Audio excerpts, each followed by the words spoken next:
Ethan को मिठाइयाँ किसी भी चीज से ज्यादा पसंद थीं। एक दोपहर उसकी माँ ने उसे नाश्ते के लिए कुछ पैसे दिए। रास्ते में वह एक कैंडी की दुकान के पास से गुजरा। चमकीले रंग और मीठी खुशबू ने उसे लुभाया। उसने सोचा बस देखूंगा, पर अनजाने में ही उसने चॉकलेट खरीद ली। जेब में कैंडी छुपाते ही उसका दिल धड़क उठा।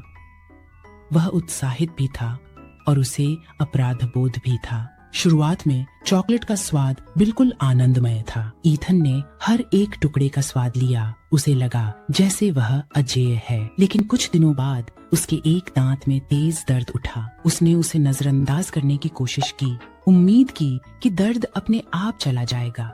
लेकिन हर दिन के साथ दर्द और बढ़ता गया। चबाने, पीने, यहाँ तक कि बात करने से भी उसके दांत में दर्द होता था। रातें असहनीय हो गईं और वह करवटें बदलता रहा, सो नहीं पाया। आखिरकार उसकी माँ ने जोर देकर उसे दंत चिकित्सक के पास ले जाने का फैसला किया। ठंडी कुर्सी पर बैठा ईथन, उसकी हथेलियां पसीने से भीगी थीं और दिल जोर जोर से धड़क रहा था। दंत चिकित्सक ने उसकी जांच की और पाया कि एक दांत में इतनी गहरी कैविटी थी कि उसे निकालना ही पड़ेगा। ईथन का डर और बढ़ गया। क्या इससे दर्द होगा? उसने कांपती आवाज में पूछा। दांत निकालने की प्रक्रिया शुरू हुई।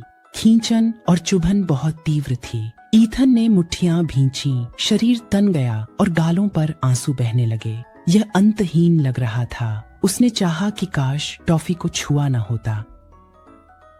आखिरकार दंत चिकित्सक ने काम पूरा किया और ईथन को एक साथ राहत और पछतावा दोनों महसूस हुआ।